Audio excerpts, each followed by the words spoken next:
Hi, everyone, and welcome back to Hello Word, the podcast where we dive into the fascinating world of English words to help you expand your vocabulary and improve your communication skills. I'm Alex, your host, and I'm so glad you're here with me today. Let's jump right into it because we've got an exciting word to explore: alarm. It's a B2 level verb that means to frighten or alert someone. Now, you might already be familiar with the noun alarm, like the one that wakes you up in the morning, but as a verb, it adds an entirely new dimension. Imagine someone rushing into a room and shouting, "There's smoke in the building." That would certainly alarm everyone, wouldn't it? In this context, alarm is all about creating a sense of fear or urgency to grab attention. Let's look at some synonyms for alarm. We have words like frighten, startle, and warn. For example, the loud noise startled me, or the teacher warned the students about the upcoming test.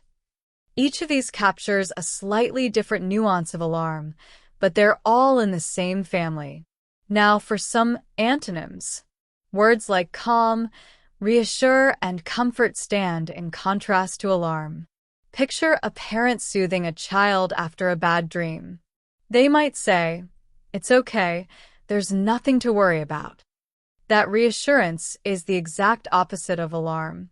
How can we use alarm in our daily lives?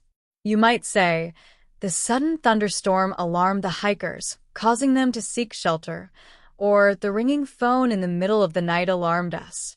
You see, it's often used in situations that demand immediate attention or create a sense of unease. Let's try a few more examples.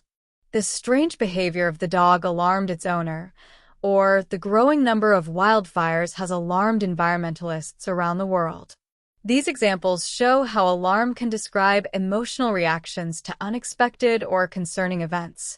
To wrap things up, we've explored the verb alarm, which means to frighten or alert someone.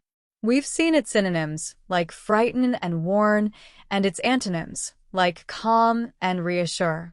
We've also covered how it fits into everyday conversation. Now it's your turn. Create your own sentence using alarm and share it with us in the comments. Thank you so much for tuning in to Hello Word. If you enjoyed this episode, please subscribe to the podcast and leave us a review. Your support helps others discover the show. Until next time, keep learning, keep growing, and I'll see you in the next episode.